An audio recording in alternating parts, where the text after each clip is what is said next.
The door frame cracked before the lock finished giving way. Nadia Okoye woke to the sound of splintering wood and a voice she didn't recognize shouting her last name. Not asking. Calling it. She rolled off the couch on instinct, bare feet hitting cold concrete as the door burst open and two men in dark jackets flooded her apartment. No badges. No radios. Just gloves and urgency. 16 hours in the trauma unit hadn't dulled her reflexes. It sharpened them. She reached for the first solid object she could find and threw it with everything she had. The book hit one of them in the face. Hard enough to stagger him. Not hard enough to stop the second man from grabbing her wrist and twisting. "Quiet," he hissed. The mistake he made was thinking fear would freeze her. It didn't. She drove her elbow back. Missed his ribs. Caught air. Pain exploded in her shoulder as he slammed her into the wall. And then, a sound cut through the apartment. Deep. Controlled. Close. A dog. Not frantic barking. Not warning yelps. Recognition. Next door, Elliot Cade was already awake. He had been awake before the door broke. Because Rook had lifted his head 20 seconds earlier, Elliot didn't rush. He didn't panic. He stood, pulled on his jacket, and tapped his phone once. The hallway camera feed came alive. Two men. Wrong shoes. Wrong posture. No insignia. Elliot's jaw tightened, not in anger, but confirmation. He crossed the threshold of his apartment as Rook moved ahead of him, silent now, body coiled. Inside Nadia's apartment, the man covering her mouth stiffened. "You hear that?" the other whispered. The door opened without a sound.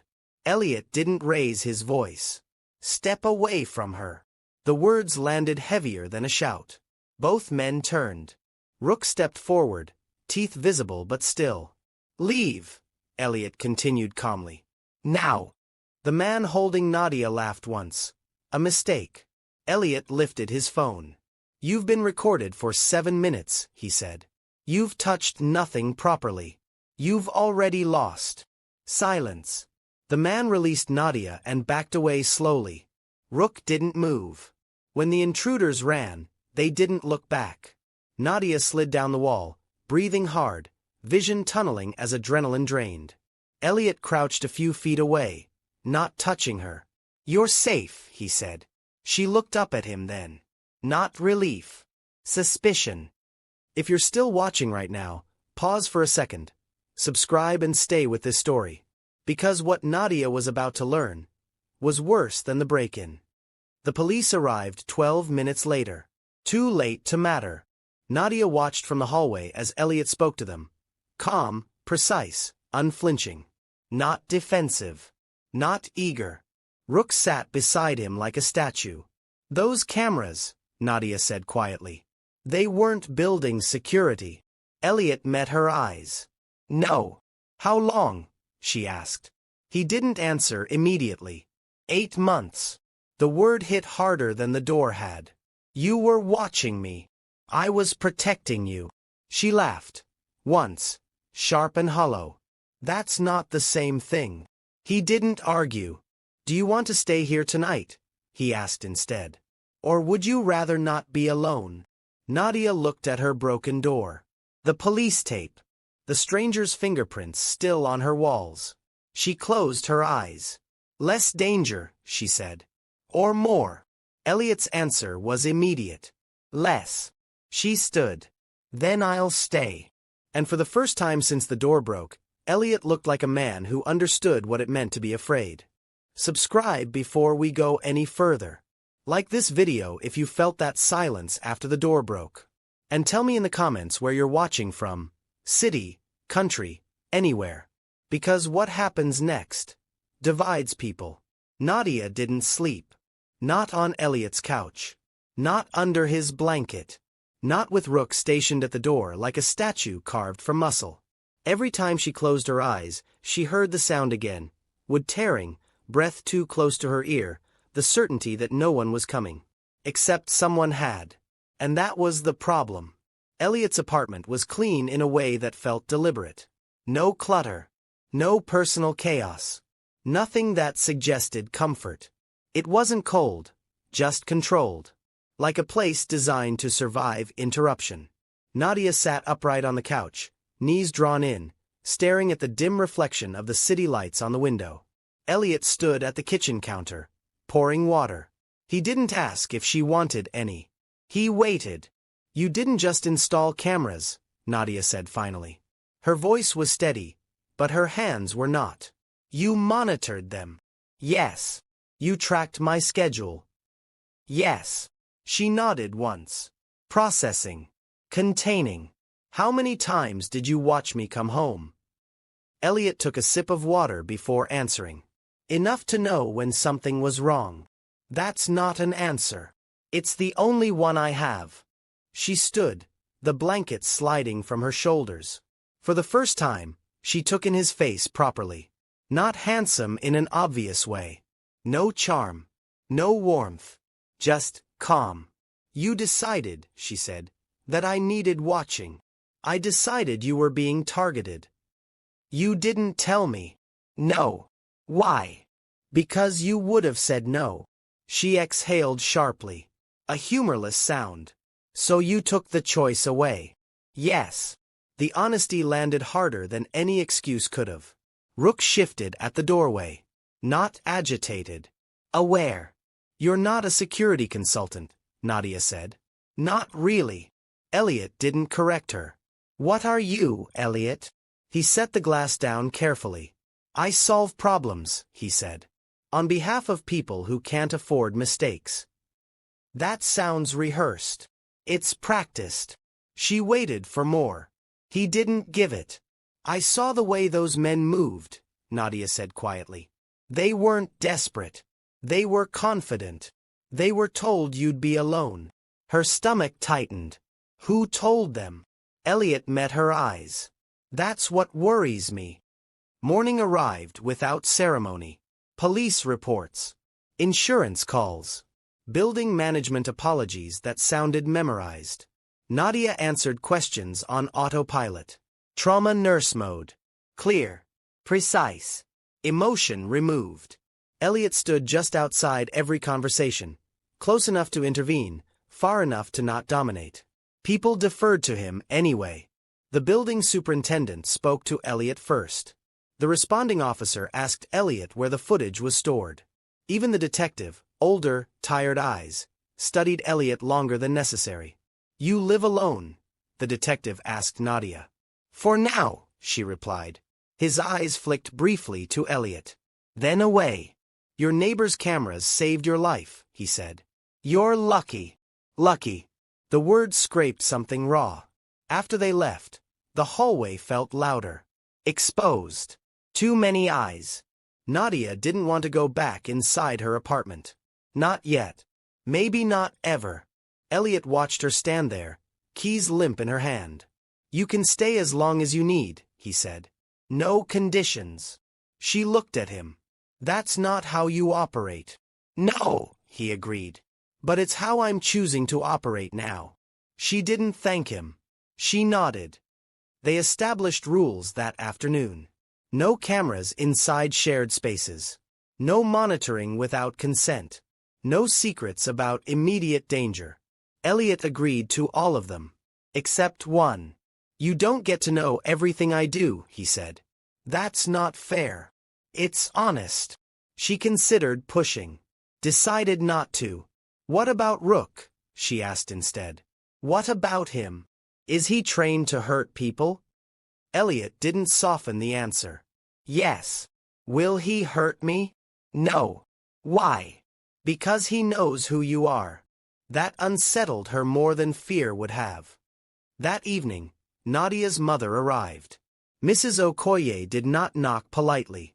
She rang once, then used the doorbell like a weapon. When Elliot opened the door, she took him in 3 seconds flat. The posture, the dog, the quiet control. You, she said, are not who I expected. Elliot inclined his head slightly.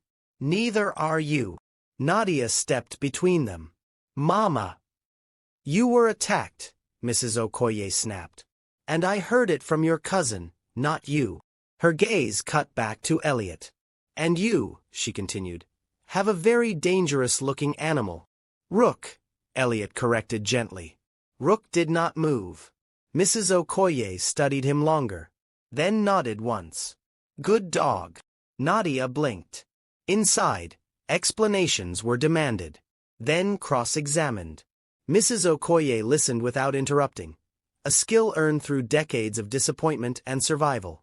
When Nadia finished, silence followed. You watched my daughter, Mrs. Okoye said to Elliot. Yes. And you protected her. Yes. And now you're standing here instead of running. Yes. Mrs. Okoye sighed. I don't like this, she said. But I don't think you're lying. Elliot did not look relieved. I don't trust you, she added. That's reasonable. But if she stays, Mrs. Okoye said, pointing at Nadia, you don't make decisions for her. Ever. Elliot held her gaze. I won't. She nodded again. Then we'll see. Days passed. Locks were replaced. Cameras upgraded, with Nadia's knowledge this time. The building buzzed with rumors. Speculation filled the gaps where fear lived. Nadia returned to work. The hospital felt unreal. Too bright. Too noisy. Too normal. She caught herself watching exits. Listening for footsteps. Flinching at raised voices. One night, mid-shift, her phone buzzed. Unknown number. One message. They weren't wrong about you being alone. Her chest tightened. She didn't reply. She forwarded it. Elliot called immediately. Where are you? He asked. At work. Stay there. Are they back? No, he said. Then paused. Not yet. She closed her eyes. So it's not over. No. She leaned against the supply room wall, cold metal biting through her scrubs. Then tell me, she said. Everything you can. There was a beat of silence. I can't. That's not good enough anymore. I know. Elliot. Yes. If staying with you puts me in more danger. It doesn't, he said firmly. It concentrates the danger, which means I can manage it. That was not comforting. It was convincing. That night, he told her more. Not names. Not locations. But patterns. How some people mistake quiet lives for easy ones. How irregular schedules create opportunity. How someone had noticed Nadia's habits long before Elliot had. You were selected, he said. Not randomly. For what? That's what I'm still tracing. She stared at the city beyond the glass. Do you ever stop watching? She asked. Yes. When? When someone proves they can see me too. She turned. And have I? He met her gaze. Not yet. The second message came 3 days later. This time, it was a photo. Her apartment door. Repaired. Closed. Taken from inside the hallway. The caption was simple. Still home. Nadia felt the fear then. Real, full, uncontained. Elliot didn't hesitate. You're moving, he said. No. Yes. You don't get to decide that. I get to recommend, he corrected. Strongly. She shook her head. I won't disappear because someone wants me scared. Something like respect flickered across his face. Then we adapt, he said. That night, Rook slept closer to her than ever before. And Nadia realized something that scared her more than the messages. She trusted Elliot. Not because he was safe, but because he was honest about being dangerous. By the end of the week, the police had a suspect. By the end of the month, they had charges. And by the time the trial date was set, Nadia had crossed a line she hadn't meant to. She reached for Elliot's hand one evening, not in fear but habit. He stilled, then turned his palm up. Neither of them spoke, because they both knew the question forming between them wasn't about protection anymore. It was about choice. And choice always comes with consequences. So let me ask you this. If you discovered the person who saved your life had been watching you for months, would you walk away or stay close enough to feel safe? Tell me. Subscribe now. Like this video if you're still holding your breath. Because this is the part where safety stops being an illusion and consequences arrive.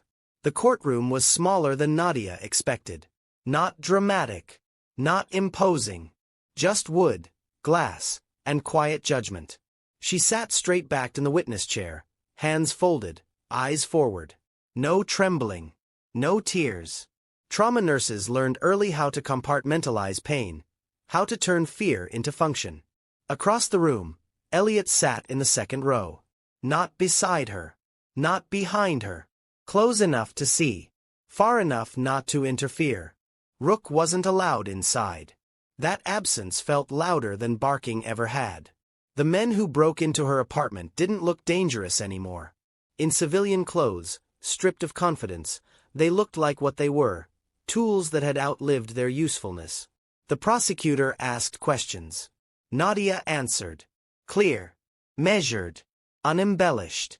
When the footage played, the door splintering, the grab, the moment Elliot entered, a ripple moved through the room.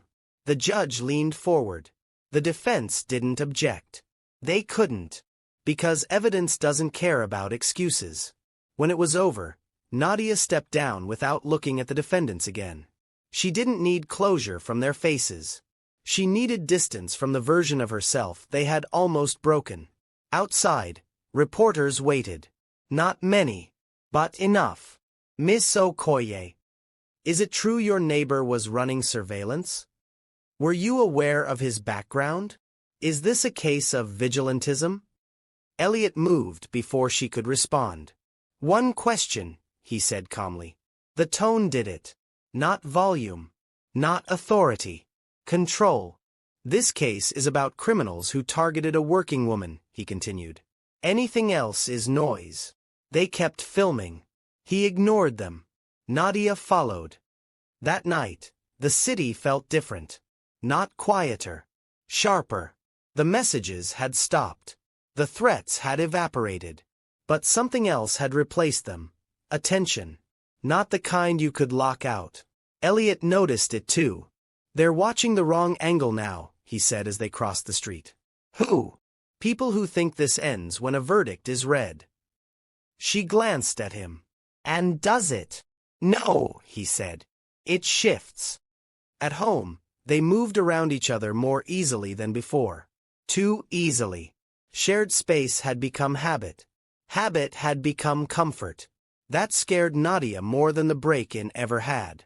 You never asked me to leave, she said quietly. Elliot set his keys down. You haven't asked to go. That's not the same thing. It's close enough. She studied him. You planned this, she asked. Us being here. Together.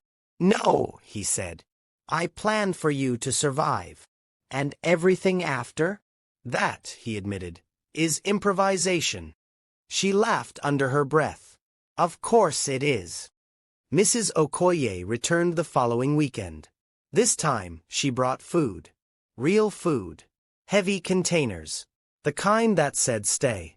She watched Elliot closely as he cleared space on the counter without being asked. You're quieter than I expected, she said. I get that a lot. No, she corrected. You listen. That's worse. Nadia smiled despite herself. Over dinner, conversation drifted. Work, neighbors, the weather. Normal things that felt borrowed. Then Mrs. Okoye set her fork down. This arrangement, she said, eyes on Elliot, is temporary. Yes. And you're not confusing protection with possession. No. And if you ever do, I'll step away, Elliot finished. Mrs. Okoye studied him. Good, she said. Because my daughter doesn't need another man who decides for her. Elliot nodded once. Nadia felt something settle. Not peace. Permission. The call came at 2:14 a.m. Not a threat. A warning. Elliot answered without hesitation. Yes, he said. He listened. His posture didn't change. But his jaw tightened. I understand, he replied. I'll handle it. He hung up and turned to Nadia. They've connected the footage to me, he said. Not legally, but privately. Her stomach dropped. So what does that mean? It means my world is adjusting. To us. To me, he corrected. But proximity has consequences. She stood. Then tell me the truth, she said. All of it. He hesitated. Not because he couldn't. Because once spoken, it couldn't be taken back. I move goods, he said finally. Some legal. Some ambiguous. I create paths where none exist. You're a smuggler? I'm a facilitator. That's not better. It's accurate.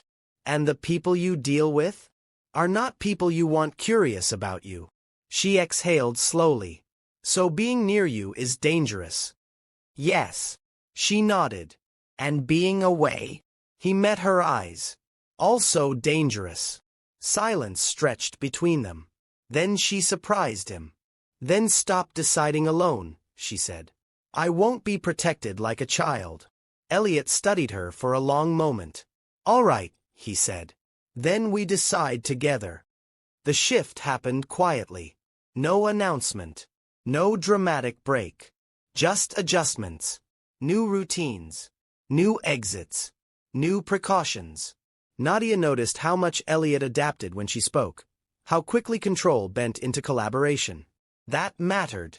One evening, after a long shift, she found him sitting on the floor with Rook, cleaning a cut on the dog's paw. Gentle. Focused. She watched from the doorway. You could have asked for help, she said. I know. Why didn't you? He glanced up. Because you'd had a hard day. The simplicity of it stole her breath. You pay attention, she said. I always have. She crossed the room and knelt beside him. Their shoulders touched. Neither pulled away. The retaliation didn't come violently.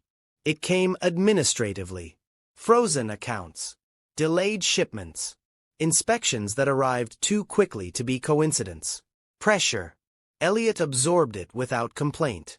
But Nadia saw the cracks. Late nights. Quiet calculations. The weight returning to his shoulders. You don't have to carry this alone, she said one night. I know. Then don't. He looked at her. I'm not good at needing people. She smiled faintly. Get better. The final hearing ended with conviction. Applause wasn't allowed. Relief was. Outside the courthouse, Nadia stood in the cold air and felt something lift. It wasn't joy. It was release. Elliot stood beside her. You're free, he said. She shook her head. No, she replied. I'm choosing. He turned to her then. Fully. Choosing what? She held his gaze. Us, she said. But on my terms. A beat passed. Then another. Elliot nodded. As it should be. That night, they stood on the balcony, city lights stretched beneath them like a living map. I could leave, Elliot said quietly. Disappear. Reduce risk. She leaned against the railing. You won't. No. Why? Because you asked me to stop deciding alone. She smiled. That's progress. He looked at her. Is it enough? She considered the city. The danger. The man beside her. For now, she said. Rook settled at their feet. And for the first time since the door broke, the future didn't feel like a threat. It felt undecided, which is the most dangerous kind of hope. If you were in her place, knowing the danger, knowing the truth, would you still choose to stay? Tell me. Before we finish this story, subscribe now. Like this video if you've stayed this far. Because this part isn't about danger anymore. It's about what happens after you survive it. The penthouse wasn't part of the plan. It happened quietly, the way Elliot did most things when he didn't want attention attached to them. A higher floor. Fewer neighbors. Private access. Glass that didn't rattle when the wind pushed hard. Nadia noticed the difference the first night they slept there. No hallway noise. No footsteps passing the door. No instinctive tightening in her chest when elevators chimed. Rook explored the space once, circled twice, then settled near the windows like he'd always belonged there. You didn't tell me this was happening, Nadia said, standing barefoot on the cool floor. Elliot leaned against the counter. I didn't want it to feel like relocation under pressure. It is under pressure. Yes, he said. But it's also an upgrade. She looked around again. The city stretched wide and distant, no longer pressing in on her. For both of us? She asked. Elliot met her eyes. Yes. Life didn't return to normal. It became something else. Nadia still worked night shifts. Still moved through trauma rooms with steady hands and controlled breath. But she stopped flinching when doors opened suddenly. She stopped scanning exits compulsively. Not because danger was gone. Because it was understood. Elliot's world stabilized too. Slowly, methodically. He restructured routes, reassigned responsibility, eliminated unnecessary exposure. He did not become soft. He became precise. What changed was what he came home to. Shared dinners. Quiet conversations. Rook's presence turning from sentinel to companion. Nadia noticed how Elliot listened now. Not for threats, but for her. You're different, she said one evening. So are you. No, she replied. I'm clearer. He smiled faintly. That's worse. She raised an eyebrow. For who? For anyone who underestimates you. Mrs. Okoye visited again, this time without warning. She stepped into the penthouse, took in the height, the space, the view. Well, she said. You didn't waste time. Nadia laughed. You sound impressed. I sound relieved, her mother corrected. There's a difference. Over tea, Mrs. Okoye watched Elliot carefully. Not suspiciously anymore. Evaluatively. You didn't push her, she said. No. You didn't hide when things got hard. No. And you didn't try to own what wasn't yours. Elliot nodded. Mrs. Okoye turned to Nadia. He's not simple, she said. But he's honest about it. Nadia smiled. That matters to me. Her mother stood, straightening her coat. Then I'll stop worrying, she said. Not because the world is safe, but because you're not pretending it is. She paused at the door. And you, she added to Elliot. If you ever forget who she was before you met her. I won't, Elliot said quietly. That's who I fell for. Mrs. Okoye studied him once more. Then nodded. The case closed officially 6 weeks later. Paperwork. Final rulings. Quiet confirmations. No ceremony. No justice speech. Just an end. Nadia didn't celebrate. She stood on the balcony that night, city lights humming below, and felt something unfamiliar. Stillness. Elliot joined her. It's done, he said. It's finished, she corrected. Not erased. He nodded. Do you regret it? He asked. She turned to him. Surviving? She asked. Or staying? Both. She considered him for a long moment. I regret nothing that showed me who I am, she said. And nothing that showed me who you are. His breath left him slowly. That's more than I expected. She smiled. Get used to that. The changes came subtly. Elliot stopped checking cameras obsessively. Nadia stopped sleeping lightly.